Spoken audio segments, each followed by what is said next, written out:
Hello everyone, welcome to Rekha Singh educational. पर्यायवाची शब्द की सीरीज में हिंदी व्याकरण के अध्ययन में हम लोग पर्यायवाची शब्द पढ़ रहे हैं। उनकी सीरीज में आज हम असुर की पर्यायवाची पर चर्चा करेंगे। असुर जो कि व्युत्पत्ति के आधार पे बना हुआ शब्द है, जिसका आज प्रचलन में जिसका अर्थ है अधनसुर, यानी जो देवता न हो, यानी जिसमें दैव गुण न हो, वो असुर है। लेकिन हमारे जो शास्त्र हैं, ऋग्वेद में इसको असुधन र कहा गया है, जिसका अर्थ होता है शुभंकर प्राण शक्ति। इसका एक पर्यायवाची इसीलिए पूर्व देव है, यानी पहले के देव। यानी इससे हमें समझ में आ रहा है कि असुर शुरू से ही इस रूप में नहीं थे। इनका बाद में इनका व्युत्पत्ति के आधार पे ही इनका शब्द का जो निर्माण हुआ, इनकी नेचर में जो है चेंजिंग आई है कि असुर का ये हो गया है। लेकिन उससे हमें हिंदी व्याकरण में जो आज हमारा प्रचलन में है कि असुर, तो असुर की पर्यायवाची है दनुज। दनुज दानु की संतान को कहते हैं, या दानु की संतान, या दानु से जन्मा हुआ जो है वो दनुज है, जो ऋषि कश्यप की पत्नी थी। दानव भी है, दनु की संतान को दानव कहते हैं। इनका भी दो रूप मिलता है, सुदानव और जीरदानव, लेकिन पर्यायवाची में उस पर हम चर्चा नहीं करेंगे। दैत्य, ये दीति थी, ऋषि कश्यप की ही पत्नी थी दीति, उनकी संतान को दैत्य कहा जाता है, जो कि एक विशाल काय रूप में रहते थे।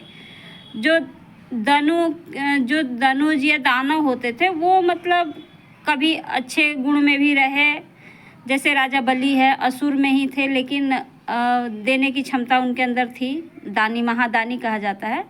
उसी रूप में राक्षस भी व्युत्पत्ति के आधार पे ही उत्पन्न हुआ है। जैसे पहले इसका रक्ष यानी रक्षा करने वाला, लेकिन अब जो व्याकरण में, जो हमारे वेदों में है और व्याकरण में, इसका रक्षस, इसका शब्द का है, तो जिसका अर्थ होता है विनाश या क्षति या हानि करने वाला, उसको हम राक्षस कहते हैं। निशाचर, ये तो रात में चलने वाला। रजनीचर, वो भी रात में चलने वाला। तिमिरचर, यानी अंधेरे में चलने वाला। यातुधान, ये ज़्यादातर प्रश्न पूछा जाता है, यातुधान किसका पर्यायवाची है। तो यातुधान, यातु का मतलब होता है माया, छल, छद्म, जैसे इन सब को धारण करने वाला, वो भी एक राक्षस का ही गुण होता है, तो उसको भी असुर का पर्यायवाची कहा जाता है। सुरारी, यहाँ पे अरी लगा हुआ है, जहाँ सुर धन अरी संधि विच्छेद है इसका, यानी अरी का मतलब होता है दुश्मन, सुरों का दुश्मन, यानी देवताओं का जो दुश्मन है वो असुर है। जिस तरह से मुरारी हम पढ़ते हैं, कृष्ण का पर्यायवाची मुरारी, तो उसमें भी मूर्धन अरी होता है, जो मूर राक्षस का जो है वो दुश्मन है भगवान श्री कृष्ण। पन्नगारी, जो हम लोग पढ़ते हैं, मोर का पर्यायवाची है पन्नगारी, या गरुड़ का है, यानी पन्नग मतलब सांप होता है, अरी मतलब दुश्मन।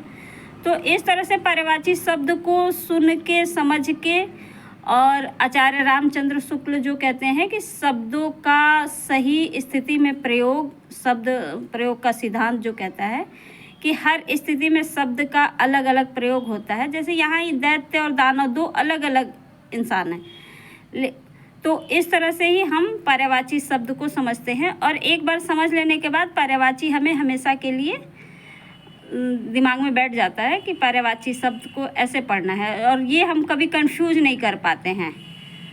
तो धन्यवाद।